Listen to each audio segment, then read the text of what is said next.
From Field Pass Hockey Southern Command, this is the Inside the SPHL podcast. Here is your host, James Hayes.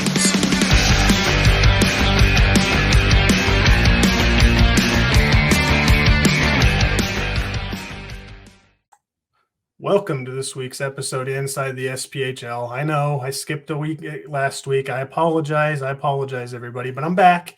You can count on me. I keep coming back. If I'm not going to come back, I'll let you know. But anyways, we got a great season underway right now, and no player guest for you this week. I have a returning guest, somebody that I like to bring on and kind of talk shop. You guys know I like to bring guys from around the league in, and who better to talk about things around the league than the guy that's been calling games and has seen every team once this year so far. I don't think any other teams made that achievement yet. But without further ado, let me bring on to the show a returning guest and the play-by-play guy for the Knoxville Ice Bears, Joel Silverberg. Joel, welcome to the show.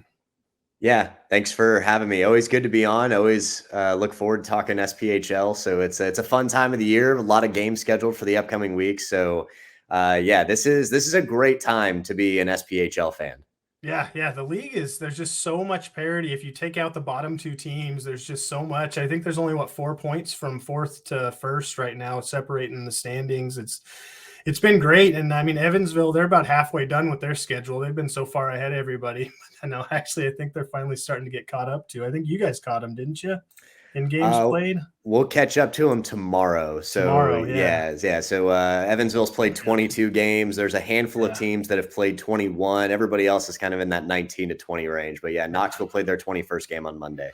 And then weather kind of screwed some things up for last weekend. I mean, it's screwing things up all over the place. Buffalo's getting hammered, so I don't think a lot of people can complain right now with what's going on in Western New York. But yeah, I mean, Quad City had their 2 games canceled last week, and they were both against Vermilion County, correct? Yep. Yeah, they were both against Vermilion County, and so that's tough. But it was probably the right call. You don't want to get a bunch of people out on the road in that kind of weather. I mean, it's bad when even North Alabama's getting some snow. How's it been in Knoxville? You guys been getting some wintry weather over the past weekend? So for Monday night's game, pre-sale was actually really large. I think we had over 4,000 tickets sold, which kind of meant that our walk-up was going to get us close to a sellout, which is about 5,000 people. And then the snow in the afternoon started really hurting the roads, and a lot of people ultimately decided to stay home. We still had a really solid crowd on hand, but you could kind of tell that there were some fans, and we got some people calling into the office saying, hey, we're not going to be able to use our tickets tonight. So that did kind of happen a little bit, but when we woke up this morning, it was really pretty outside, all the white fields and everything, but it cleared up by like the mid-afternoon. So it got back up into the 40s today, supposed to get to the 60s by this weekend in Knoxville. It's just really weird. So so we obviously, we didn't get hit that hard. A little bit of tough road conditions during certain parts of town, but we still were able to play our game on time last night. And then obviously our game against Macon from last Friday was moved to January 22nd. And that was supposed to be a game in Georgia. So no home games altered for Knoxville, but a little bit of change in the schedule so far. Yeah, a couple of teams making, I guess, I don't know, did they get snow down there? I should have probably looked that up before I started doing this, but I heard they were kind of the same boat as Quad City. The winter weather, they didn't want things going on. Isn't that what it was all about? Yeah, Quad City and Vermilion County, just with the weather conditions up there. And I don't know how much snow they ultimately ended up getting. It was pretty cold when we were up there earlier this month, but I think it was what I heard was that it was wind conditions was a big deal. And Vermilion County was nervous about making the trip just because of, having a bus on the interstate and wind chill and wind speeds becoming an issue. So that's just what I'm kind of hearing through the grapevine. But nonetheless, weather conditions, inclement weather, it's all the same when it comes to canceling sporting events. If it's not good and you don't want people on the roads. And then in the minor leagues, they're going to be more sensitive to that because that means, well, the fans aren't going to come out and we can move the date. And that's plays into the factor probably a little bit more in the SPHL than maybe it would in other leagues. Yeah. The SPHL, I think, is one of the only leagues I've ever seen cancel games for winter weather and tornadoes all during hockey season. Huntsville had I think it was one last year they postponed, or it might have been the year before because they were getting some pretty nasty weather up there. But nonetheless, it's always the right call. I mean, you don't want to put fans in danger and players in danger. You don't want to put anybody in danger. I mean, if everybody can kind of be safe at home, then that's probably the best option when the weather's bad. But let's jump into some hockey talk. Let's talk Knoxville. The two games you guys have played, you dropped the game against Roanoke in a very high scoring game, 6-5, and then Huntsville put 6 up on Knoxville. And it just seems to me every time I think Knoxville is right up here with, Peoria and Roanoke, who are kind of doing the best right now, you could say. And then Knoxville will drop a couple of games. But I guess kind of talk me through this last weekend. I mean, Roanoke's kind of turning into a pretty cool battle between you guys based off of last year's playoff. I think the fans have really built a lot of that up, and I helped build it up because I think it's a great rivalry. I want it to be a rivalry. So, well, they're going to see each other 5 more times this year. So it's if it's not a rivalry yet, I have a feeling it will be by the time we get to April. But yeah, Knoxville and Roanoke, they've played 4 times this season. Only one of the games has been decided by more than 1 goal. So we've had 3 1-goal games between the two, including last Wednesday. The first meeting was a 3-1 low scoring defensive game. And that, so even then you could look at it as a close game. Yeah, it was Wednesday was really bizarre. Knoxville, got off to a pretty good start, scored early, gave up 3 unanswered goals. And then just like what we saw at the beginning of December, questionable delay of game penalty that leads to a power play goal for Roanoke. Knoxville suddenly scores 3 goals in 94 seconds, takes a 4-3 lead, gives up a goal before the second intermission. They're gifted a goal by referee Keith Grooms because Tanner Salisbury shoots from the high slot, puck hits the crossbar, doesn't go in. The goal judge tells Keith Grooms that puck did not go in the net. Keith Grooms upholds his call anyway. Nobody knows why. I mean, Tanner himself even said the puck didn't go in on the ice. He was like, didn't go in. His teammates are trying to get him to shut up. Yeah. Like, hearing this story from Tanner's perspective was like, he's like, guys, it didn't go in. I would have sellied if it went in. They're like, shut up. And so Keith goes over to the goal judge. And I spoke to the goal judge just last night. He says, I told the referee 100% without a doubt, puck hit the crossbar. It didn't hit the net. It didn't hit the back bar. It didn't cross the line. It didn't touch the line. It didn't go bar down. Nothing. It hit the crossbar and bounced out. And that's how I saw it live. I mean, it didn't even bounce downward. It hit the crossbar and didn't even land in the crease. It bounced so far out. So I don't know what was being seen, but Knoxville gets gifted a goal, and then Roanoke scores again on the power play. And then, Alec Calvaruso, has a loose puck in his crease, thinks he has it trapped under his glove. Instead, it's poked underneath his pad. Roanoke ends up winning the game. So I think it was just a really frustrating loss for Knoxville because they had the lead on 3 separate occasions. Couldn't hold on to that lead at the end of any periods. They were up 1-0 in the first period. They were down 2-1 at first intermission. They were up 4-3 in the second. It was tied at 4 at the second intermission. They were up 5-4 in the third period. They lost the game 6-5. And so just a really bizarre game. Officiating was obviously a very heavy talking point both ways because, Roanoke fans are thinking, well, it should have been 6-4 anyway. Knoxville fans are saying, well, a lot of non-calls in Roanoke's favor. And that was the case. You got Dominik's Marcin Kavics jumping up off his skates and bear hugging and riding Tanner Salisbury across the ice. And it's not called, didn't know what was happening. Jagger Williamson gets cross-checked over the boards in front of the Knoxville bench, and Knoxville ends up on the penalty kill because somebody decides to retaliate, which you're sticking up for your teammates. So just a really bizarre game, but also at the same time, Knoxville had a lead on 3 separate occasions, a couple of goals a couple of those shots that I think Calvaruso wishes he could have had back.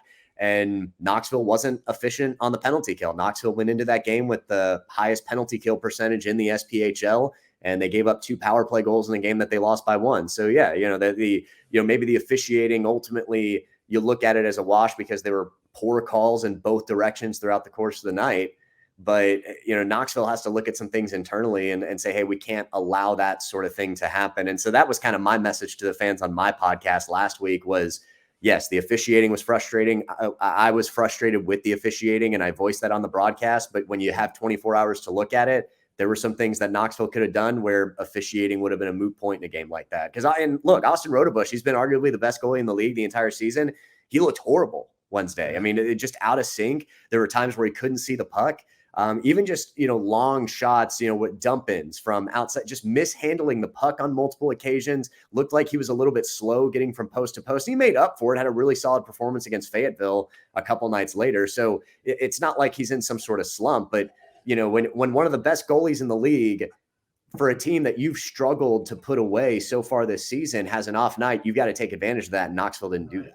Yeah. And that's something that I always kind of try to preach to people is you can complain about the officiating in any game, but you can never really blame the officials for the entire game because there's certain points in that game that the team could probably have played better, and that call wouldn't have mattered anyways. And so, yeah, this actually sounds very similar to that game was similar to the last time you and I had met up face to face whenever you guys were in Birmingham. And I remember Carson Rose just tackling a guy behind the play, and there was no call. And it seemed like there was a lot of missed calls in that game, and then some ghost calls. But I don't know, the officiating.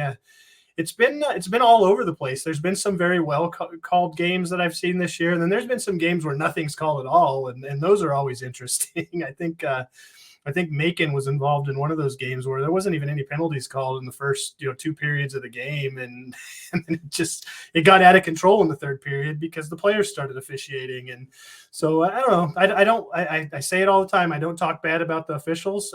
I can't do their job, but there is sometimes that you'd wish they seen things a little clearer. But yeah, what about Huntsville? I mean, that was another. I mean, you guys aren't a team that normally gives up a bunch of goals, and a couple nights or after Christmas, last night as we're recording, that game just didn't go very well either. And Huntsville's kind of a team that they're hit and miss this year. I mean, kind of walk me through that one if you can.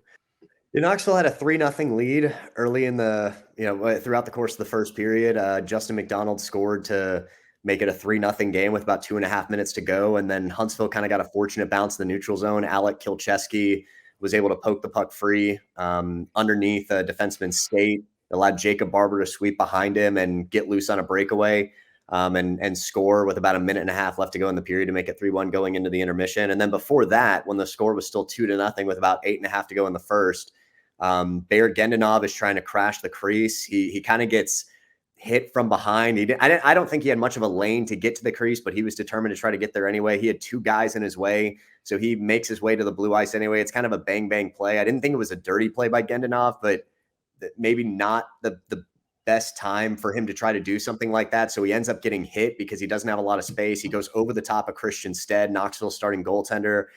Stead needed to be helped to his feet. He needed to be helped off the ice. He did not return to the bench, did not return to the game. So Alec Calvaruso came in the rest of the night. And so, Calvarusso's had a couple of really good games for Knoxville, and you don't want to use it as an excuse, but I think obviously against a team with so many lethal offensive players like Huntsville has with Piacentini, Dara, Nutkovich, Barber, and now Austin Martinson seems to be making a name for himself in a Havoc uniform. Just so many guys that can make plays for them, and their defensemen aren't afraid to cheat up on plays and contribute offensively. So that's never a team that you want to have to make a goaltender change in. And I think Brent Clark has a lot of confidence in Alec Calvaruso, which is why he gave him the start against Roanoke last Wednesday. But Stead goes out, Calvaruso comes in, gives up the breakaway goal right before the intermission. Justin McDonald thinks he has a redirect goal about 30 seconds later. And then after it's initially called a good goal on the ice, it's waved off for a high stick, which was the right call. The sequence of it, I think, was a little bit confusing. And that was probably the most frustrating for Knoxville fans was referee Evan Reddick called it a good goal on the ice. Nick Latinovich kind of gestured to him saying, hey, wasn't that played with a high stick? And Reddick just looks right at him and shakes his head, says no. And so it looks like Knoxville's kind of get away with one. He doesn't go talk to the goal judge, but I think he goes and talks to his linesman. I didn't see what happened, but then he comes back and waves the goal off. So I don't know if he just decided to change his mind. And it was an interesting play. And our assistant coach, Andrew Harrison, kind of tried to make his argument with Reddick because he agreed that it was played with a high stick. But oddly enough, the puck hit off McDonald's stick, hit the post, hit the back of Latinovich, and then landed in the crease. And Latinovich inadvertently knocked it back in. So Harrison was trying to make the argument that, well, the puck didn't go in the net because of a high stick. Right. So if Latinovich doesn't touch it, it's technically not even a shot on goal. So Latinovich kind of backs it into his own net. And Reddick had ruled, well, the goalie has to make a play on it, and him inadvertently knocking it into the goal. To me, Reddick speaking as Reddick, that's not a play on the puck in that scenario. But I thought it was a really intelligent attempt at an argument by our assistant coach to try to finagle out a goal like that. Yeah. So it was like, so I'm thinking maybe Harry needs to become an attorney when his coaching career is over. But because I wouldn't have thought to have said that. But it is an interesting point, because if the goalie doesn't touch the puck, then the puck's just kind of sitting there after it hits the post, and then maybe it's live if Huntsville touches it. So but I felt like Knoxville kind of let off some steam after that goal was disallowed. Huntsville gets one back in the second period. It's 3-2, and then gives up a game tying goal, gives up the go-ahead goal, and then immediately gives up a fifth goal after that. And so I think Knoxville really started to press once they went down 4-3, even though they still had a lot of hockey left to be played. Defenseman took a bad angle on a 3-on-2, turned it into a 3-on-1, which is something you never want to do when Rob Darrow's on the ice. And so he scores. It's 5-3. Huntsville adds the empty netter. So yeah, just a really bad breakdown of a third period. Talked to Harrison after the game. He felt like Knoxville didn't protect the puck enough, especially in the second two periods. He was really happy with how the team played in the first period, thought that Huntsville didn't deserve to be on the same ice as Knoxville for the first 20 minutes, but just the mistakes really continued to pile up for Knoxville over those final two periods. And especially in that third period, puck possession was a serious issue for Knoxville. Huntsville had 4 goals scored in the third period. Knoxville had 6 shots. You just don't win hockey games like that, especially against teams that are gunning for you in the standings. And you talked about the parity. Teams 1 through 9 are separated by 10 points. We're not even through the halfway point of the season yet. So all of these games feel like 4-point games every single night. And, now Knoxville has to regroup because they've blown back-to-back third period leads. They've given up 6 goals in 2 consecutive games. And now they have to go on the road to face Huntsville on Wednesday night. And so now you're starting to get in this, I think it's easy to kind of get into the mindset of like, now every game really, really matters, because all these teams that we're losing games against, they're either distancing themselves from us or they're gaining on us. And with so much parity in the league right now, I mean, that's going to make a big impact on playoff seeding. And for one team, it's going to mean no playoff spot at all. So you got to be careful at this time of the year. Yeah. The way it sits right now, there's going to be a playoff deserving team that's left out. Last year, the 3 teams left out, you probably didn't expect them to make it anyways. But yeah. So kind of going back to since we're kind of been on the topic of officiating, and I know this is never going to happen, but what's your take on maybe the possibility of bringing in instant replay for these officials when it's a goal, or if it's a hit up high, the major things. I don't want to slow. I'm not saying slow the game down and review everything, not the horrible offsides calls that you see in the NHL that could have happened 10 minutes ago. But I mean, what do you think? Do you think that would be something that the league would look into maybe doing, or it would be beneficial, or maybe just keep it the way it is? I think the issue is that in order to supply that, if you're going to do it, then you're going to do it in every arena. Yeah. And the SPHL has 2 problems with that. Number one, you have teams that if the teams are going to be responsible for setting that up, you're going to have teams that aren't going to want to make that financial investment. And number two, too often you have teams getting removed from their own arenas, especially during the postseason. So now you've got playoff games where you don't have access to instant replay. I mean, Peoria just a couple of years ago, like I think it was the year before the COVID year, they had to play their first round playoff series, their home games, away from home. They didn't get to play at the Peoria Civic Center. Last year, Birmingham was a host site for Pensacola. Now, granted, that's another SPHL arena, but last season in the first round, Evansville, they didn't get to play at the Ford Center when they lost to Huntsville in the first round. They had to play at their practice facility. So that's kind of part of the problem is you got to have to find some sort of way where you can have an easy setup from one arena to the next. And if the league's not going to front the money for that, then that means the franchises have to come up with that. Is that an investment they want to make? You also have to be able to train people how to operate it, make sure it's done correctly. And, it's still ultimately because if you're going to go with instant replay, it's not going to be like where you have an office in Toronto where you're going to have a head replay official looking at all of these. I wouldn't think anyway. Right. So if you are, that means you have to employ somebody else. That's more money, more cost. Yeah. And that means you're going to have somebody watching every game, every night and overlooking these calls. And if that's not going to be the case, and that means the referee is still ultimately in charge of whether or not to go to the replay, because are you going to give teams challenges? What's going to be the modification for that? So would it be beneficial to help erase some of the egregious calls that we have? Yes. And when instant replay was first introduced to sports, that was the idea, was to remove obvious error. And that's not what replay is anymore. Instant replay reviews everything. We have to turn everything into quantum physics and, figure out if, his pinky finger came on. We just can't accept the human element anymore. And so if we introduce instant replay in the SPHL, that's going to be the demand for it, is that we have to review absolutely everything. And I don't think that's going to be the case. Now, could you get, wireless cameras hooked up for production crews on each crossbar where you have an aerial cam to just look at goals and nothing else? Okay, maybe that might be a little bit easier, but I think even if you do that, eventually the demand's going to be, we have to review offsides, and you have to review penalties, and you have to review, was that puck deflected on that delay of game call before it went over the glass? Or did the player get high sticked, or did he inadvertently hit himself with his own stick? Was the player offsides? You're going to have everything. That's going to be the demand, which is why I don't think it'll happen. Yeah, I'm with you. I don't think it will either. It's like you said, it's tough. And then there's some arenas right now, like I don't think Huntsville's really set up for good replay challenges or anything with the camera way that work they got set up. I mean, it's a great arena, great franchise and everything, but the camera is just not. It's not going to give you those angles that you're looking for, like some of these other arenas would. And so, yeah, it's definitely. I think when it comes down to it, it's money is going to be the biggest issue. But hey, if they want to hire somebody to be an off ice official to do it, I mean, I'd be willing to apply for that job and be that guy everybody hates around the league for calling goals off. But well, and when you goal judges that are the off ice officials, they're obviously they're technically representing the league. Right. But they're local guys for each SPHL team. I mean, the guy that told Keith Grooms last week is a Knoxville guy who, when he talks about the Ice Bears, he uses the term we. So he's an Ice Bears fan.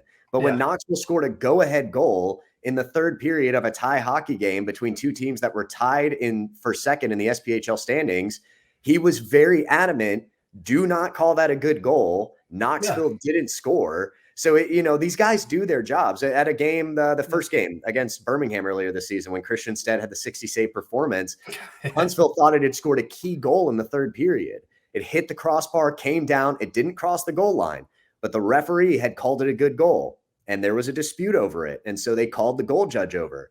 And the goal judge, who I'm guessing is local to the Birmingham, Pelham area, had a 3-second conversation with the referee, and the referee immediately changed his call. Now, ultimately, it's up to the referee. So we're seeing, in that situation, we're seeing two goal judges attempting to wipe off home goals in close games. One referee upheld his call, one referee changed his call. But the point is I think, we need to give some credit to some of the people and I don't know if that's a paid position. I don't know if those guys are volunteers or how it works, but we need to give some credit to these off-ice officials around the league, because a lot of them are trying to do it the right way. Like, you could, maybe say, it was a good goal. Give Knoxville the goal. No, it went bar down behind the cross, behind the goal line. Absolutely. Totally. But no, Knoxville's guy didn't do that. Birmingham's guy didn't do that. And so, the referees have to make the best decisions according to their judgment. So you've got off-ice officials that are trying to do their best. And that's why it was so funny to me, because the Ice Bears social media accounts are getting slammed for what somebody tweeted at us saying,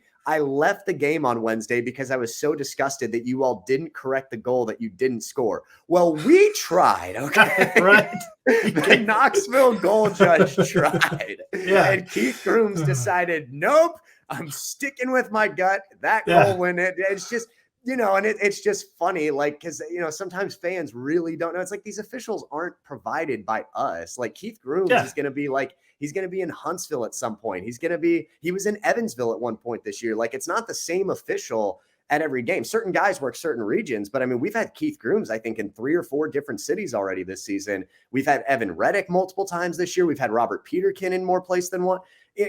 So all these different officials, we see them all over the place. We've had Jason Lordy in 3 different cities over the course of the past year. So, these guys get flown all over the place. They're provided by the league, and they have certain regions that they work based on where they live, but, they don't only do the games in their hometown. So you got to understand that these officials are not provided by the home team. That would not work in any professional sport. No, and you're right. I mean, you got to give these guys all the credit. I mean, the off ice officials. I mean, everybody. You know, that's like the thing. That's the thing is, I don't want to I don't want to badmouth any official. I mean, I might question something they say, but I'm not going to say they're bad at their job, because I've always had the mindset that if I can't do better, then I probably shouldn't say they're bad at it, because I would be worse. And I know for a fact I couldn't be. I would be a horrible official on the ice. So, but yeah. So. One more question before we move on from Knoxville, if you can. Is there any update on Stead? Is he going to be good to go, or is there anything you can provide the listeners with there? I talked to Brent Clark earlier Tuesday night before we recorded this. Haven't gotten an official diagnosis. I just know it's a lower body injury. He's not going to play on Wednesday against Huntsville. That's all I know right now. Asking about whether he's going to have to go on IR in case the severity of the injury. And at this time, we don't know. So I think my guess would be is that they're still hopeful that it's not serious enough that he wouldn't have to miss 3 weeks. But I think they're still trying to evaluate at this point. But the expectation is that he's not going to play on Wednesday. I got you. Bunch of dirty dogs. No, that wasn't the dirty dogs that did it. That was the Havoc are kind of dogs. They're just not the dirty dogs, right? Yeah. So, There you go. Yeah, can't blame. I was blaming it on the wrong team. Dang it. But I had a couple Macon guys on a couple podcasts ago, and they were talking about the Roanoke place and how the fans are pretty rowdy and exciting. It's one of their favorite places to go. So the Roanoke fan base is they're a popular subject on this podcast as of lately. So, but moving on. Let's talk a little bit of Birmingham. So Birmingham started the season looking really good. They it's almost like they can't put together a full weekend every weekend. You know, they've strung some wins together here and there, but here lately they haven't been playing good. They lost to Macon, and I mean, you kind of knew Macon was due a win. I mean, Macon's as bad as their record is, Macon's in these games. They're in most of the games, and it's just a few mistakes that they make here and there. And they took care of business at home against the Bulls, and then the Bulls did horrible against Pensacola, 7-3. I mean, that's not a good game. I mean, the Bulls right now they're trending down, and so then I don't know if we want to say Macon's trending up, and then Pensacola. I have to keep saying this. I know I'm trying to talk about 3 teams at once, but Pensacola I still feel like is a sleeper team in this league. I mean, you don't hear a lot about them. Their fans aren't real loud on everywhere, you know, if you look at the social media on like fan pages or whatnot, but they're always just kind of in it. And then they'll do something like that where they beat a good Birmingham team 7-3. I mean, you've seen Birmingham play. They've got some of the best offensive talent that I think I've seen on that team. I mean, I'd put them up against the 2019 team that went to the finals, but I don't know. I don't know what they're missing. It's just they can get a lot of shots out. I mean, Stead's seen 60 one night, and it's they're just something else. So I mean, just kind of off of Birmingham, give me your take on where you feel they're at this year, and kind of where you think they might be able to go from here. Well, they're deep, especially up front. I think the biggest thing for Birmingham last season that was ultimately their undoing was they put too much pressure on Austin Lotz and Hayden Stewart. And I didn't think the blue liners were all that great. And so every game, it seemed like there'd be defensive breakdowns that would lead to Lotz and Stewart having to face, 40, 50 shots in a given game. And I don't care how good of a goalie you are. If you're getting 40 or 50 shots, that means you're getting a good handful of high quality scoring chances. And if that's the case, you're going to start putting the puck on net. And if you don't have the goal support at the other end, there's just nothing you can really do about that. So I think the fact that the defense is better this year is what's helping pace Birmingham in a lot of games. They still love to play with that really, really fast tempo, which can get them in trouble at times when they try to be over aggressive. And so a team like Pensacola is going to expose that. And that's why you're going to see some high scoring games when those two teams play, because it's just going to result in a lot of chances going both ways for each team. But I think they're so deep up front because the big splash over the offseason was getting Stefan Brucato and Stepan Timofeyev. And those were guys that, Timo was one of the best players in Knoxville's lineup, and Brucato had a career year last season. And both of those guys missed a significant amount of time last season. So their numbers would have even been better if they had stayed healthy throughout the course of the year. And so, and what's interesting is that probably the talk in Birmingham hasn't been about Bricado and Timofeyev as much. It's been about Carson Rose and Michael Gillespie, who was the SPHL Player of the Month through November, and Jordan Martin and Jake Papalardo have been making a splash offensively. And so you're getting to 4 or 5 guys before you get to these 2 big offseason acquisitions. And that's not a knock on Bricado and Timofeyev at all, because those guys are still contributors. It just goes to show how good Birmingham has been offensively. And so you tighten some things up on defense, and then I think you're going to start seeing that team really come together to another step, because I still think that's a solid team. The 2 games that I've seen them firsthand against Knoxville, it's, very clear. They love to play fast. They love to just get pucks at the net and good things happen. And so they're kind of buying into the quantity over quality argument right now. But I think they're also trying to work on finding a net fronts presence, so where if you're throwing pucks on net, okay, we're going to look for the garbage goals too. We've got guys that can pinpoint shots. We've got guys that can snipe, but we've got to be able to get in the trenches and work some goals out too. So I think Birmingham offensively is a fantastic team, and it's just going to be a matter of tying together a couple of loose ends. But this is by far a much better team than what we saw last year down in Pelham. Oh yeah, absolutely. And it doesn't help talking about their defense. Turchiev got called up to Worcester today, and Jordan Martin, who you mentioned, he's in Toledo now. Timofeyev's in Norfolk, and Papalardo's in Jacksonville. So a lot of their players are missing right now. And Timofeyev and Papalardo, they were both gone for the games this last weekend. And so, I mean, you take those 2 parts away, but at the same time, I think that, you take Timofeyev and Bricado. You were talking about how, there's players ahead of them, but those guys could easily play first line minutes on any other team in the league right now. It's just, and they do. I mean, Simchuk and Curve switch those lines up, and you'll see different pairings throughout. But yeah, I mean, I don't know. And I'm never going to be one to blame the call up on losses, because every team experiences that. I mean, that's something that happens in minor league hockey. So you can't blame it on that. And whenever you have this depth that they have right now, you should, it's kind of that next man up mentality. And I think right now they're looking for who that next man is. And it'll be interesting for these upcoming games that they got to see who steps in if Martin and Timofeyev and Papalardo aren't all back. Who's going to take that? Is it going to be the veteran Mike Davis, who really seems to me like the only guy that you see sitting in front of the net trying to get those dirty goals? And somebody might have to take that spot, because he might have to try to play a different style to. But yeah, I think that's enough. I mean, Birmingham, when we look at the standings, they're sitting 6th right now. They're tied with Huntsville. And maybe Knoxville can keep that tie going to tomorrow night for the Bulls. And but yeah, I mean, they're not out of it with 23 points. I mean, they're definitely the parity, and they're only 1 point ahead of Pensacola. So I mean, that was a very important game. It's going to be. I feel like we're just going to start saying, come February, late February, every game's a playoff game. I feel like that's going to be something I'm going to annoy the hell out of people on this podcast that are listening by saying it's a playoff game, because hell, if you really look at it right now, you almost get that feel anyways. Yeah. So, but let's talk Macon. So Macon they played 1 game over the Christmas holiday, and they had that 1 game postponed, and it was against Birmingham. And Macon is just they got the struggles, and I give them an out. I've said it before on the podcast. I mean, whenever you're changing coaches as frequently as they are, they're in the same position they were in last year, essentially. And Nick Nieder got, he got even less time, I think, to prepare for the season than Desjardins did last year. And so I like what I see from the team at times. I just think that they're not able to close things out, and that's kind of really my idiot take on it, I guess, really short take on it. From what you've seen from Macon, I mean, how do you feel about where they're at right now?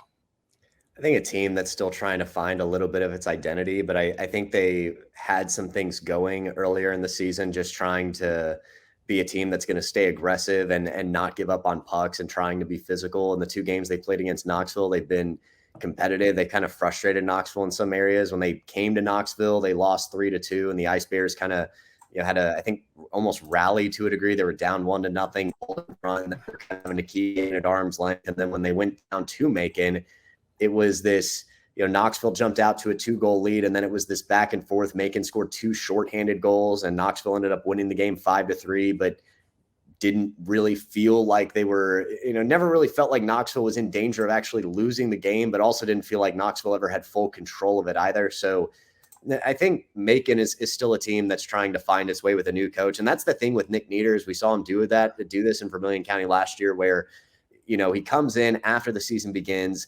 He's going to start moving guys around, trying to acquire new players to build his core. And now he's kind of attempting to do that again here in Macon, where he's just making sure he has the guys that he can work with. And, if franchises are going to cut coaches that frequently, we've kind of seen that in this league. That doesn't really work all the time. Glenn DeTulio a few years ago had an 11-win season, and Huntsville decided to stick with him, and he won 2 titles. Not like less than 5 years later, he's a 2-time champion. So, turning coaches over all the time does not work in the SPHL. So if Niedert is able to play the long game in Macon, he might be able to get something going there, because that just, but he's got to be able to have some time to start seeing the fruit. Now, you got to win more than 3 games at the same time, but if he starts showing results in the second half of the season, and there's belief that there can be momentum going into 2023, then that's something that Mayhem might be able to work with moving forward. Yeah. I mean, I'd like to see what he can do, because, like I said, I like the game that Macon plays. I mean, I'm one of those guys that kind of likes that rough and rowdy kind of stuff, and I mean, they lead the league in penalty minutes, which isn't a good thing to lead the league in, and that's something they probably need to work on. But they're not their penalty kill unit isn't that bad. I think they're sitting 6th in the league right now. Yeah, they're 75%. I mean, and on the other hand, their power play is one of the top 5 in the league. So it's a team that I feel like they're just something will happen. They're definitely better than a 3-win team. I don't know that they're a playoff team right now. I haven't seen enough, but and don't tell the Macon guys that I said that, because I have a contradicting statement when I'm talking to them, but but I mean, I'm with you on that. I couldn't agree more. I mean, you see coaches, and Vermilion County is a prime example of coach turnover. I mean, that's, I don't know what are you doing? That's kind of my take on it. But I don't know. I don't see the behind the scenes stuff. But at the same time, I mean, you've had more coaches in a year and a half than most every other team in the league's had in the past 5 years. And that's not a good thing to say. I mean, Brent Clark is the 7th coach in Ice Bears history. Vermilion County has had 4 coaches already. Yeah. So, TJ Sarcona was the 4th. So they've already had 2 midseason replacements. And they've, they hired a new coach. They've had 2 midseason replacements and hired another coach last offseason. So, yeah, it's just a different scenario, and different owners and different, ownership groups and GMs are going to want to do different things with what they believe needs to do to be able to fix the product. And that's fine. Different teams have different cultures, but yeah, right now, Vermilion County, it hasn't really given any coach enough time to get something going. And I think right now you've got a couple of guys that were on the team last year, Igor Borshev, Justin Portillo, but you got to find somebody that can really start to generate the offense. I thought Vermilion County at times against Knoxville was trying to really push the pace and be aggressive, and that worked for about 10 minutes. But the problem is that now you guys that have guys that are winded, and what's happening on the other end. I mean, in the 2 games that Knoxville played against Vermilion County, I think we had 8 or 9 breakaway attempts in one weekend. It should never happen. So, that's rough. And so you're putting so much pressure on your goalies, and Sean Coons had some nice performances for Vermilion County, but you can't ask him to do it all, not for a team that is lacking goal support. So yeah, it's just being too aggressive in the attacking end. It's leading to odd man rushes. It's leading to full on breakaways. So there's a lot that needs to be corrected there. And I think you've got a couple of guys that have at least, the fact that they're back for that second year means they're willing to buy in to the team, to the franchise, to the organization. You can build off of that, but Vermilion County's got a lot of work to do. And I'm hearing from around the league, hey, TJ Sarcona, he's changing the culture. It's more positive. That's great. Now you have to start scoring goals and winning games. Yeah, exactly. One of those players, Igor Borshev, he was listed as he was suspended by the team today. They suspended a couple of guys, Jimmy Elser and Igor Borshev, and brought a couple of guys off the IR. They're getting some guys back, and I mean they're busy in the transaction wire. Usually when you're looking at it, they're busy. I don't know if maybe they're just trying to do too much. Maybe just settle with what you have for a month or two and see where that takes you before you make drastic changes is kind of my thought process. But also, I don't own a hockey team. I'm not a general manager, and I don't see anything that goes on behind the scenes. So I don't know. I can give my opinion, and that's about it. But I'd just like to see what they could do whenever they stay the same for an extended period of time and go. I mean, because there's a fan base there. They may not have been showing up so far this year. Maybe they're not there, but I mean, that happens when teams are losing a lot. A lot of fans don't want to spend their money to go and show up. But I mean, if you turn that around and win, back-to-back games in a weekend, the next weekend fans are probably going to show up because this isn't an NHL game. You're not spending hundreds of dollars. You're spending, $20-$30. And I think they have the cheapest tickets in the league still. So yeah, I mean, that's enough of my rant about the Bobcats there. So I think we pretty much covered them. I don't think we need to talk much more about them. Who do I want to go to next? Let's see. Let's talk Pensacola. The team that I keep saying is quiet, but they can cause some damage. They're right now in the league. Like I said, they're sitting right behind Birmingham by a point. They I got everything all messed up. Hang on. Everybody needs to wait for James now. So let me get everything back up. So there we go. So they're right above 500. They've been floating around 500 all weekend. They're another team that can't put two wins together on a weekend on a regular basis. But when they do win, they show you all kinds of stuff, and they got talent. They got guys. I had Milan on the podcast not too long ago, and I mean, he has belief in the team, and it's another team that there's just one piece missing, and it's consistency really, I think, is what's missing in Pensacola, in my opinion. But they're not doing too bad, but if you look at their last 10 games, they're 6-4. So they're right above 500, which is better than I think the last time I looked at that stat. But I guess you guys have faced him. You've seen him up close and personal. Give me your feeling on that team and where they go from forward. Well, I thought they were a really skilled team when they came to Knoxville, and they didn't have Colton Olynyk, and now they've got him back from the ECHL. And I think, people might forget by now, but the first month of the season, he was tearing it up for Pensacola. And beyond that, you still have Whelan Parrish. You mentioned Garrett Milan. So a couple of guys who were with that organization last year, and that's something, or who have been in that organization in the past. And that's something really important. Ivan Bondarenko. So the up front, you have guys that have been there. They've kind of done a bit of an overhaul on defense. I think for the most part, it's pretty much just Seth Enzer, who's back from last year's squad. And then in goal, decided to part ways with Cody Karpinski and Sean Kuhn. Those guys are in other SPHL markets now, but I think they've found something with Christian Pavlos. So might have an option there that can help, because I thought goaltending was a bit of the problem last year in Pensacola.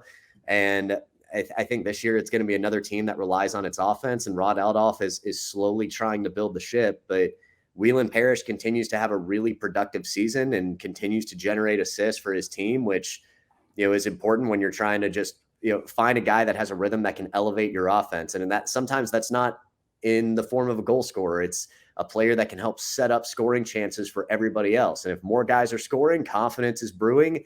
It may not be the team that has 5 40-point scorers, but it might be a team that has, 10, 25-point scorers. And when you get to the playoffs, you have more guys that are confident that they can go out and make a play in a critical point in a playoff series. So yeah, I like what Pensacola is doing in some areas. And I think it's similar to Birmingham. Tie the loose ends together, and you're going to have something that you can really start cooking down in Florida. Yeah. And I mean, it's a good feeling to know that you have a few problems, little problems that you need to work on, and you're still right there in the thick of things. And I mean, you can still fight for number one. I mean, it's not just a playoff spot if things stay the way that they have been. So yeah. So moving on to, let's see, who we haven't really talked about Roanoke, but we kind of did. So we'll touch on them specifically for a minute. Roanoke is playing incredible hockey right now, just across the board. They're sitting at number 2 in the league. And I don't know that a lot of people really thought that they were going to carry on where they were at in the playoffs last year into this season, even though they were bringing a lot of guys back.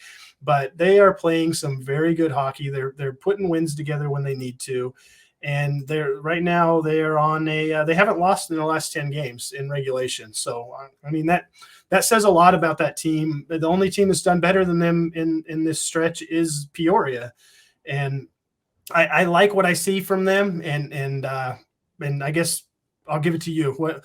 What do you feel about that team right now? Do you haven't already said? At the time that we're recording this, that win streak is a bit on the brink. So it's the end of the second period. They're down 4-3 to Fayetteville. Now Roanoke's been a really good third period team, so it wouldn't surprise me at all if Roanoke ends up pulling that one out. But yeah, 9 wins in a row. Last team to beat them was actually Knoxville in overtime back on November 23rd at Roanoke. So they've been a tough out, and they've been on the brink. Like we mentioned last Wednesday, they had a third period deficit and trailed at 2 other points in the game, managed to come back and put that one away. So they've been a really good team so far this season. Now they've played Fayetteville a lot, and Fayetteville's trying to figure itself out. Roanoke's kind of had Fayetteville's number throughout the course of the season so far. But I just think it's a quality team all around. They've gotten Huntsville a couple of times this season. They seem to be finding their groove offensively, what they're doing with Mac Jansen. Billy Vizzo was just named the player of the week. Austin Rodebush has arguably put up the best numbers, and he's had to be the Iron Man right now because ever since Brody Clays got called up back at the end of November, they have not let Rodebush have a night off. The only time Taylor Joseph has gotten on the ice was when Rodebush got ejected for getting into a goalie fight with Trevor Babin back in November. So over the course of the last 10 games, Taylor Joseph has played 10 minutes.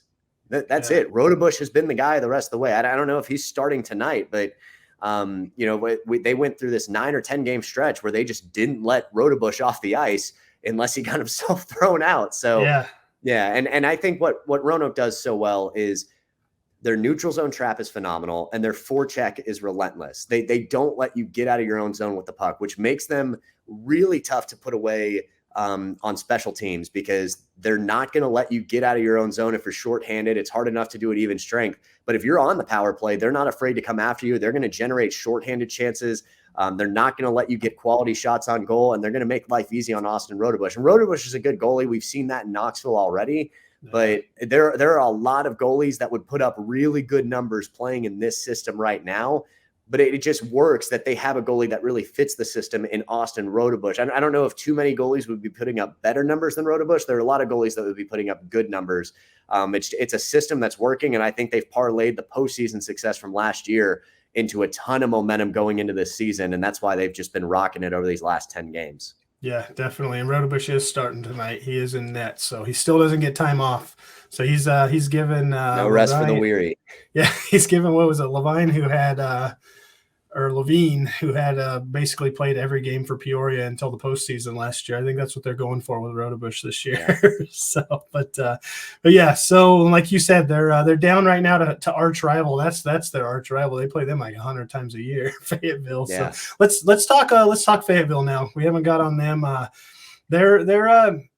They surprised me with how well they're not doing this year, because Fayetteville has always the last few years been one of the top teams, and this year they're struggling to find their way, and they got a lot of guys back. I don't. What do you feel about that? Why is Fayetteville not playing as well as I feel like many expected them to?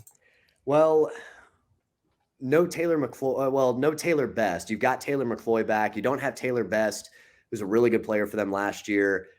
I think the goaltending is back. That was the kind of the anchor of this team a year ago. Even when Pulaski was called up for a while, Brett Moran came in. Brett Moran was phenomenal. Pulaski eventually came back. It just seemed like a great goaltending tandem. And, I don't really have an answer for it because it's not that many missing pieces. You have Carlos Fornares, who's had a really solid season. And last year he spent a ton of time up in the coast. So you didn't have him a lot last year, and you still had a really good team. So I don't really have an answer. I think, the one time that Knoxville played them in Tennessee, the Ice Bears just kind of were able to find the back of the net on seemingly everything. Brett Moran had an off night, gave up 5 goals, and there's been some blowout losses. Roanoke's run up the score on them a couple of times. It's just been a really odd situation, and I don't really have an answer for it. When Knoxville went to Fayetteville at the beginning of December, there was no Justin McDonald. There was no Kyler Matthews. There was no Brady Florent. Several other guys were playing with flu-like symptoms. Knoxville, I think, only had 15 skaters, or 14 or 15 skaters, missing a bunch of guys because Florent actually made the trip and then went through warm-ups and didn't play. So he was listed on Knoxville's lineup sheet and then didn't play in the game, missed 2 games that week. He missed the Roanoke game on December 1st, missed the Fayetteville game on December 4th, just with I don't even know if it was the flu, a stomach bug, or what, but he was sick. And he made the trip to both of those games and ended up not playing. So just, so not the best situation walking into for Knoxville, but Fayetteville took care of business and did what it was expected to do. So it's just weird because Fayetteville has losses to Macon. They have losses to Vermilion County, but they've got, a win over Knoxville and they've got wins over Roanoke. And it's a team that has a high ceiling and right now looks like it has a lower floor than it did a year ago. And so I guess it's just a matter of finding some stability. If they can get on a bit of a streak, maybe they're that team that gets hot in the second half of the year. If you can string 3 or 4 wins together, maybe you start building confidence in the locker room and suddenly that turns into winning 8 out of 9 and 9 out of 11. And suddenly Fayetteville's climbing up to 5th or 4th place in the standings. And you've got a team that you really have to worry about again, because the talent's clearly there because we saw a lot of these guys last season and the goaltending is there. It's just a matter of putting all the pieces together. Yeah, absolutely. I couldn't have said it better myself.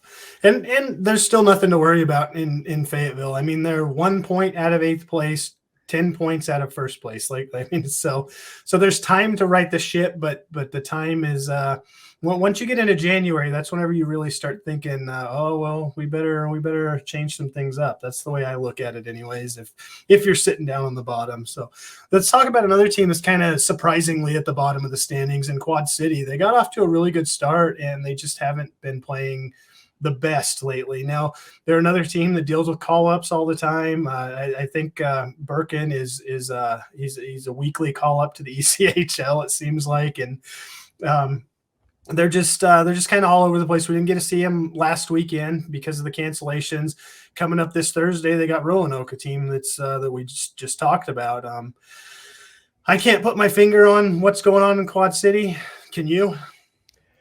Well, we had this discussion actually early last season with Quad City, and Quad City got off to a really good start, and then you were getting a bunch of complaints from fans claiming, well, they played Vermilion County 4 times. Yeah. And that's kind of what happened here. Similar situation. Quad City gets off to a good start, had a handful against Vermilion County to kind of help with that. And, watching this team in action, it's a really talented team, just like it was a year ago. They've got a lot of pieces back. They have continuity. They have a lot of guys that can score. They have shot creators, which is that's not an easy trait to find for a team that has multiple guys that can create shots on their own, and they also have good structure on top of it. And that's something that frustrates teams, especially when they're able to establish possession in the attacking end. I think their goaltending tandem might actually be the best in the league with Birkin and Resop. But the problem is, you're right. I mean, they get hit by call-ups a lot, and it almost feels like they're a pipeline to Iowa. So, they're right on the border there up in Moline, but it really does feel like every time there's a call-up, it's not a guy going to the Everblades or going to, the Steelheads. It's going to Iowa. It just feels like all these guys get called to Iowa.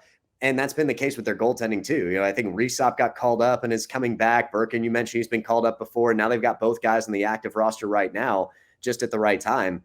But, I think, Resop has kind of led the league in goals against average, just a result of not having played recently because of the cancellations for the games last week and his call up and all that. So the big thing is, and this was the case a year ago, it's a really undisciplined hockey team.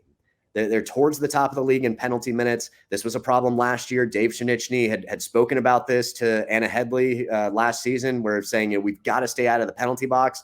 And it was an issue when Knoxville went up there earlier this month. You've got what was weird is, I wouldn't say it's weird because it's common. We all know this from home fans, but because you're set up in the concourse as a broadcaster there. So you're right in the thick of it with the fans. They're all complaining about the officiating. Quad City had more power play opportunities in both games than Knoxville did. And but the thing is that Knoxville still had a lot of power plays. And the difference is that Knoxville had more power play goals. And so that's where you see it is, you're not mad about taking a penalty as long as you kill off the penalty. But if you're giving up power play goals, then you blame the official. You don't blame your penalty kill. Yeah. And at the time of that series, Quad City had the best penalty kill in the SPHL.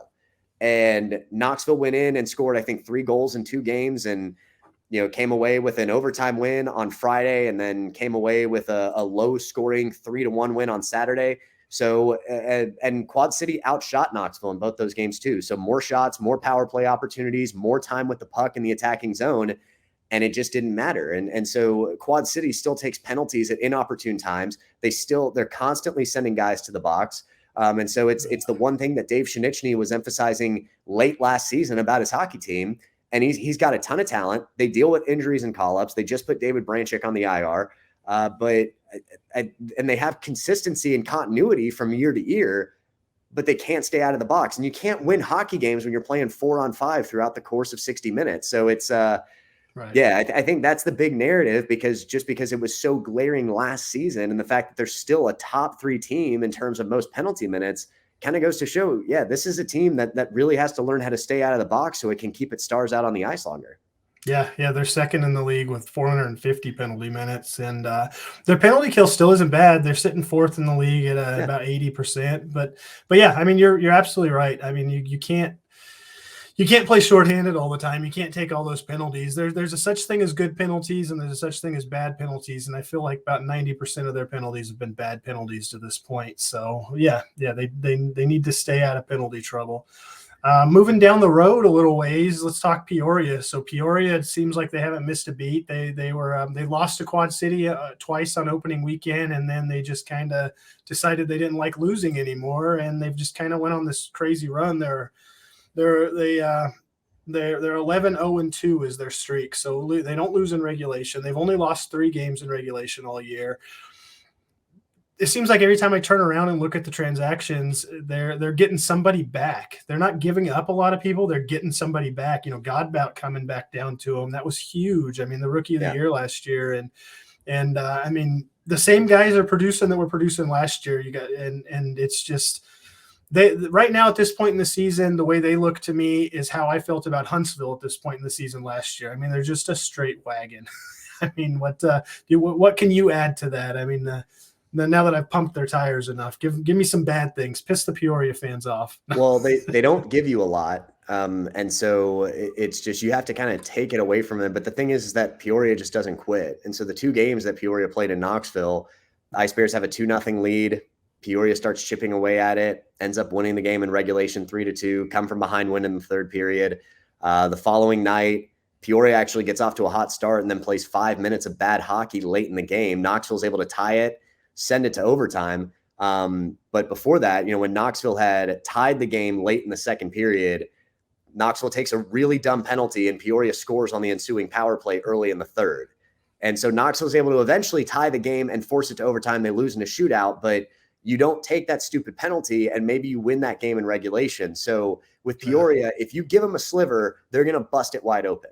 And because they don't give you a lot of high quality scoring chances, it seems like they have found a replacement for Jack Barry, who was the playoff hero last year for Peoria. They got something working with Ben Churchfield. Even when Eric Levine kind of went through this weird stretch where he just was playing really poorly in net, suddenly he's able to bounce back, but you can rely on Churchfield a little bit. Because in November alone, I mean, I think Levine got chased like 3 times by 3 different teams. Yeah. So it was, and the thing is that Peoria won 2 of those games. Right. So that's the thing, is that it doesn't, because normally if your goalie's getting, routed and heading over to the bench, usually it's like, all right, get the backup some time. This game's a wash. Let's just play for pride. That's not the case with Peoria. They don't care if they're down 2 or 3 goals. They're going to find a way to, I mean, look what they did to Huntsville a few weeks ago. They were down 3-0 and ended up just running away with it, like goals galore. So Peoria, ridiculous. They got 10, didn't they? Yeah. So they've always been solid defensively. Now they've got great goaltending. Levine's been in the league forever, but now they've got a really good goaltending tandem. Like, really, arguably, if Churchfield continues to put up the numbers that we saw him putting up in November, depending on his availability, if that is what I think it could be, you're talking about another Kyle Rank situation, which would be unreal, because you add that to the offense that Peoria is contributing with Godbout coming back, and Alec Bear is starting to get hot again. And Hageman, say what you will about his reputation, but the guy produces points offensively. Yeah. So Caden Cahill has been a solid contributor for them. It's just a team that kind of has it all right now. They're building off the success of the championship last season. They're getting some of their championship caliber players back from the ECHL, guys that have learned to play at a higher speed. And Jean Guitrudel is going to continue to have that team working and winning in the regular season. And they could very well be on their way to a 5th William B. Coffey Trophy. And then we'll see about the President's Cup when April gets around. And then we'll see if Roanoke has anything to say about the regular season title. But, Peoria was 3-3 total when they came to Knoxville, and they haven't lost a game in regulation since. They've been absolutely phenomenal this year. Yeah, I should have done a little better before preparing for this, but I mean, I think they've come back to win like probably at least a dozen games this year. I mean, they were behind, and like you said, they were down 3-0, and then they end up winning. How do you put up 10 goals after you're down 3-0? I don't know of any other team in the league that has that kind of comeback capabilities, or that's probably not the right wording, but you know what I mean. Well, and they can do it quickly too. That's the thing. Yeah. Like Huntsville on Monday night against Knoxville, they slowly chipped away at the lead, and then once they took the lead, the goals started to really roll in. With Peoria, they just score goals in flashes. You'll blink, and suddenly you're down by 2 after you were up by 2. So Peoria is just a team where if you give them 5 minutes, they're going to break you for it. That is a team that and their power play hasn't been like otherworldly this season, but just because of the manner of their team, that is a squad that you don't want to take a 5-minute major against. Because if you give them 5 minutes on the power, especially in a game that's tight, you are going to lose that hockey game. That's just the type of team they are. Oh, yeah, absolutely. I didn't really piss off the Peoria fans. No, I wanted you to say bad things. You said good things. That's my job. I'm the one that tries to make everybody happy. We've lost 3 regulation games, and we're almost to New Year's. I don't know what bad you can really say about it, other than the fact that people don't like that Hageman Turtles, which he did when he played against Knoxville. So, but that it's tough to hate on a guy too much when he continues to produce offensively. So he's not your stereotypical goon either. Absolutely. He's trying to do the Patty Maroon and win, be in 3 finals in a row is what he's going for this year. Yeah. So, but yeah, so we got 2 more teams to go over. I know I've been running this a little bit longer, but we haven't talked about Huntsville or Evansville, and I don't want to make Tommy mad, and I don't want to make Huntsville fans mad. So let's talk about Huntsville real quick. I know we touched on them a little bit there. They're kind of a middle of the pack team, and that's kind of what I get from them when I see them play is some nights they're going to come out and they're just going to bring shock and awe. And then other nights they're just going to kind of lay an egg. I don't know. I think, I don't know if I said it or if I just thought it. I might've thought it on the podcast, but it seems like maybe age might be getting to that team. I mean, they do have some veterans that have played a lot of hockey and have been in the league for a long time. I don't know if that's some of it.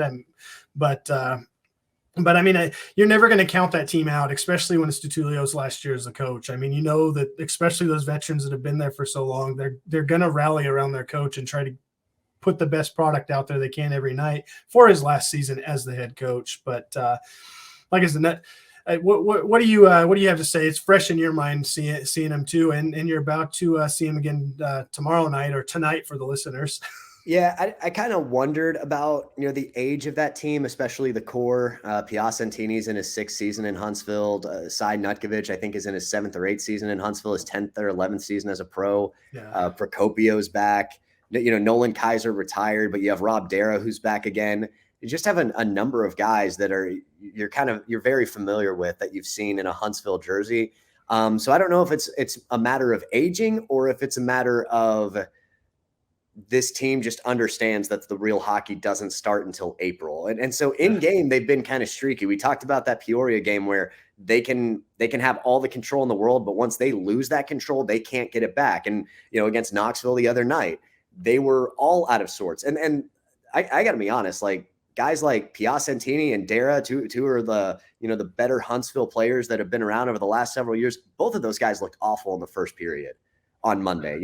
Miscues, turnovers, bad passes, inability to handle the puck. Like through the first 20 minutes, you were kind of wondering like, man, maybe this team is like just aging out. Like maybe this team's just getting old, because these are like simple mistakes that are being made by veteran players in this league. But once they re-grasped control of the game, once Jacob Barber gave them a spark late in the first period, even though they played from behind for the entirety of the second period, you felt like they were starting to get control of the game. You felt like they weren't letting things get to them. And there were a couple of no calls that went in Knoxville's favor. Knoxville got away with a couple of trips. Huntsville just kind of kept pushing. They got that second goal to cut it to 3-2. And you could feel that bench just be very, very confident about the third period. And then the floodgates open once they tied the game. So I think Huntsville is a team that still has that potential, But I also think that since they didn't start out with this record-breaking start like they did a year ago, they don't have all these guys that are up for these individual awards, because last year they had 4 or 5 players that were like in the top 12 in scoring through like the first half of the year. And so, it seemed like the goals leaders, the points leaders, like Dara, Piacentini, and Nutkovich, and Barber, all these guys just constantly scored. Bauer Nordecker, who was so phenomenal for them last year. And this year, you just have a lot of guys that are putting up steady numbers. And occasionally they're going to have big performances like Jacob Barber did on Monday with 3 goals and an assist. Don't have Max Milosic back this year. Hunter Vorva got called up to the ECHL, and then Mike Robinson got injured. But I think you've got a little bit of stability in Nick Latinovich. And so he's had a handful of like 3+ goal games recently, but he's also had a pair of shutouts. So you know what his potential can be. So I think you have pieces that you like at all levels of your squad. But I think in terms of, is there something wrong with Huntsville? I don't know if that's the case, because I think you're right. The motivation for DeTulio's last season is there.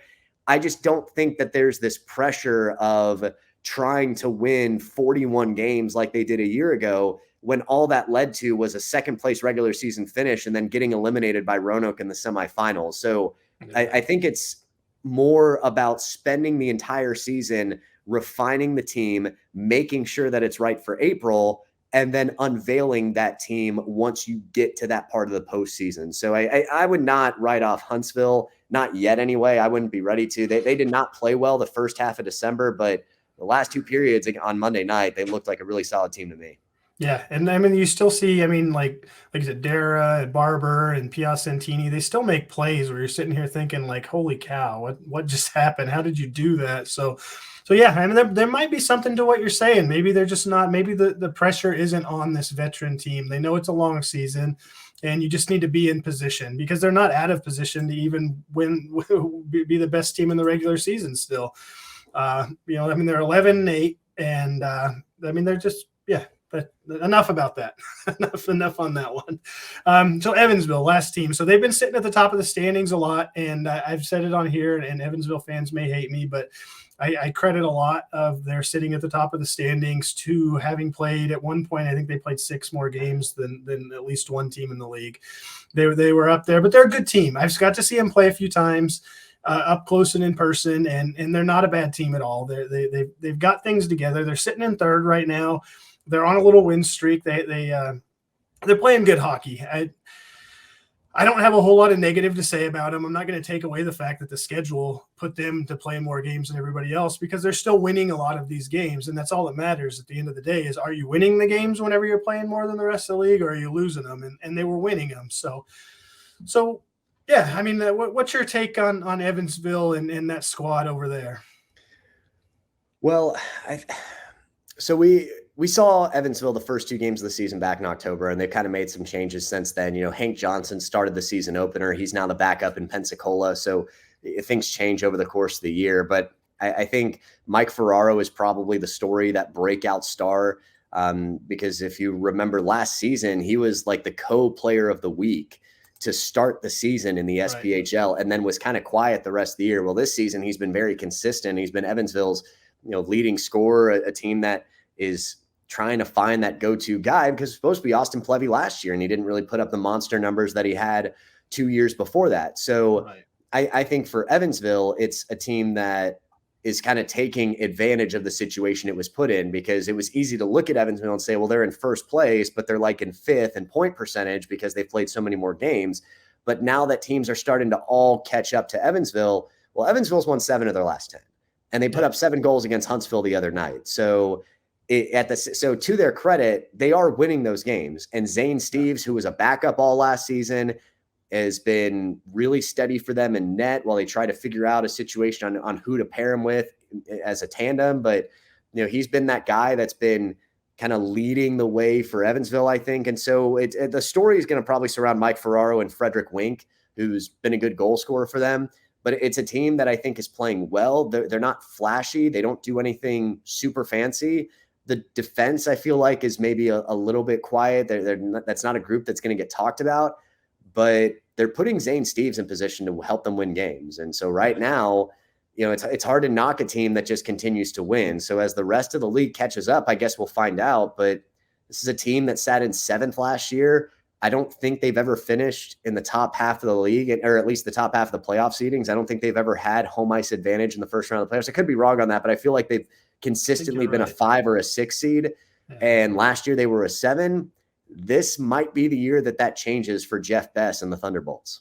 Yeah. And I think a big pickup they did during the offseason was Aaron Huffnagel. I mean, I got to see him a lot last year in Birmingham. That's why his name comes to my mind. But he's actually been a very solid player. I think he's fitting in very well with that team. He's 4th in the team in scoring. I mean, he's only got a goal, but he is dishing that puck to people. Yeah. He's got 15 assists, and that's one of those things that, it may not look flashy on the score sheet, all those assists, but when you're actually playing the game, it's important to have a guy like that. I mean, you look at guys like Wayne Gretzky. I mean, he had more assists than he had goals. So, I mean, not comparing Huffnagel to Gretzky by any means, but I mean, you look at these guys. I cannot believe you just did that. Yeah, no, I'm not comparing him, but I'm just saying the good players always have a way, Sidney Crosby. I mean, and again, maybe I am comparing. Yeah, the guys that are typically leading the league in points are going to have more assists than goals. And in Huffnagel's case, he's been a guy that has just been finding ways to get involved in the offense. And it feels like every team has that guy, but you also, like, I would just say internally, when you have a guy like that who has all these assists and doesn't have a lot of goals, there's kind of that, I don't want to say anxiety, but there's just like that antsiness to get that guy putting pucks in net a little bit more. Because if that guy gets neutralized, well, then who's setting up your other goal scorers? So you just want to be able to find a way so that guy doesn't become one-dimensional offensively. And I don't think that's necessarily the case with Huffnagel. I think it's just coincidentally he hasn't found the back of the net a whole lot. Now, if he starts to, then he becomes a really dangerous player. But that's just, whenever we have somebody like that here in Knoxville, the talk is want to get that guy scoring goals to go along with those assists. Yeah, absolutely. I'm going to have him on the podcast and tell him that I compared him to Wayne Gretzky, because I know that's the way everybody's going to view it, even though I said I'm not. But now I'm going to say, screw it. I compared him to Wayne Gretzky. He's just hidden in the SPHL with 1 goal. All right. Don't give me that look of shame. But well, that's everybody in the league. Let's look. Yeah, what a way to end the podcast. How about that? Yeah, that's how I'm going to do it. That's how I do things here. That's why I have like 4 listeners. but no, before we go, we'll to look at the score. So Roanoke's still losing with about 8 minutes to go to Fayetteville, and Macon's making a game out of it against Pensacola in the second period. Both games are 4-3 right now. So everybody will know what those outcomes came whenever they hear this podcast drop tomorrow morning. But yeah, it was fun. I appreciate you taking some time. I know this is a little of a later recording than we're used to here, and I really appreciate it. And hopefully we can do it again. But I'm going to let you go. And I know you got a road trip down the road to Huntsville tomorrow, and that'll be a good one. So everybody, make sure you tune into that and listen on the Knoxville Ice Bears side. I mean, I still am a firm believer that Joel Silverberg is one of the best play-by-play guys in the league. So I got to pump your tires on that one. So, well, I appreciate that. And Quad City fans probably don't agree with you. They were pretty mad at me after that overtime win. I actually had a fan come up and drop an F-bomb to me after the overtime win, because, when you're at and you've been there when it's happened in Birmingham, when you're right among the fans, you call an overtime winner as a road broadcaster, you're the only voice that can be heard. Right. So everybody knows who you are at that point. Right. So fans were not happy with me walking out the door. And I got a fan thrown out on the Saturday night game. So that was nice. That was a blast. So, all right. So I have to tell that story now, don't I? That's great. Yeah. I actually want to hear that. Yeah, you got to tell me that one. So it was just it was a controversial game that 3-1 win. It was 3-1 with an empty net goal. So late in the game, it's 1-1. Balsamo scores with 5 minutes left to go. So it's a 2-1 hockey game. Quad City thinks it has a game time goal with like 2 minutes left. Calvaruso had been sitting on the pucks. They had blown it dead, so it never crossed the line at the time that the whistle was blown, and then it slid out from under his leg after the fact. So it was never, goal judge didn't call it a goal, ref didn't call it a goal. Everybody waved it off immediately. Quad was furious. Knoxville scores an empty netter. Fans are furious, and because I'm surrounded by them, I have a crowd mic. I'm hearing F-bombs. So I'm making an apology to the listeners about. And there was one guy for the entire weekend who was a little bit more boisterous than everybody else. But so I just give like this disclaimer, we apologize for anybody listening tonight, for any inappropriate language that comes out over the airwaves due to the displeasure of Quad City fans due to that last sequence of play. The guy who had been hollering the most turns and makes eye contact with me. I give the disclaimer again so that the security guard can hear it. He looks at me, looks at the guy in the stands, and they kick him out. So wow. There's only like a minute left in the game, so it's not like I feel bad. I'm guessing they didn't ban him from future games, but I did think that was pretty funny. It's the first time I've ever gotten a fan thrown out before. So I've seen some rough things going on in Quad City. There was a fight in the stands, I think, in one of those games when you guys were it was the Friday night game. It was I never got the full story. I've heard like 8 different versions of that story, so I don't know what happened there. But a fight did break out in the stands right in front of me. That was the section I was sitting in. So I don't know why. Whenever Knoxville plays Quad City, it's like the biggest SPHL rivalry ever, it feels like. And then when Quad City comes to Knoxville, it's just like any other regular season game. But I've called 4 games in Quad City over the last 2 seasons. And those teams, it's just like whenever those 2 teams set foot together in that building, and maybe it's because of all the former Ice Bears that are on Quad City's roster, but those 2 teams just love to kill each other. So physical games, lots of penalties, fans hate each other. It's great. It's minor league hockey. Great. Yeah, that's great. That's great. I want that to be a playoff matchup now, and I want it to be a 5-game series, not a 3-game. I don't want it to be a playoff matchup. That's like a 12-hour bus ride for us, man. We had to get a second driver. Well, it's good for me. I don't have to make a bus drive. So. But I appreciate the kind words and look forward to hopefully being on the podcast again in the future. Yeah, definitely. I'll have to look you up or hit you up later on in the season and bring you back on. So, but. Again, thanks so much. I really appreciate it, and I think with that we can say goodnight to everybody, and we'll be back. I'll be back at it next week. Maybe I'll convince Joel. Maybe I'll have somebody else. Nobody will know. But that is it for now. Thanks for listening, everybody, and we will talk to you guys next time.